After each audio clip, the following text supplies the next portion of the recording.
Good news and bad news for smartphone users. The good, no more contracts. So what's the bad news? Oh, you're about to find out. Four in your corner, John Matteries tells you about a big change coming so you don't waste your money. Have you heard the news? Verizon and Sprint are joining T-Mobile in getting rid of 2-year phone contracts. Along with that comes the end of the $199 smartphone. So what does that mean the next time you need a new phone? It's a rite of fall. Apple releases a new iPhone and the smartphone frenzy is on. For $199, millions of people upgrade their phones, but that's about to change. Most major carriers, AT&T being the last holdout, are ditching contracts and subsidized phones. That means your next phone, if you want a new model, will cost $600 or more. But don't panic. You'll be able to spread out the payments, paying about $25 a month. An analysis by mouseprint.org says over the 2-year period, your cost will be roughly the same, maybe even a bit less.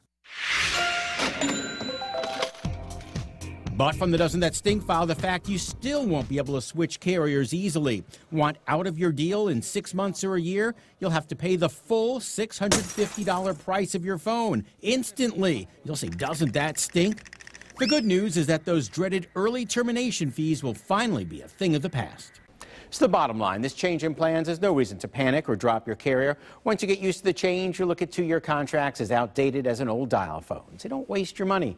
I'm John Matteries, Fox 4 in your corner. Thank you, John. What's wrong with dial phones? Apple fans get excited. It is that time of year again. Apple holding a press event, they call it, this Wednesday. Now, the past couple of years, the tech company has unveiled the next iPhone at such events. So what's it going to be this year? Well, if the reports are true, you can expect a repeat. Apple could announce an upgrade of its iPhones, likely introduce a new Apple TV, and maybe even launch a large iPad Pro. The event starts at 1 o'clock in San Francisco. Stay tuned. Meanwhile, Apple's got some splaining to do, recalling a batch of iPhones over a defect that causes them to take blurry pictures. All that money?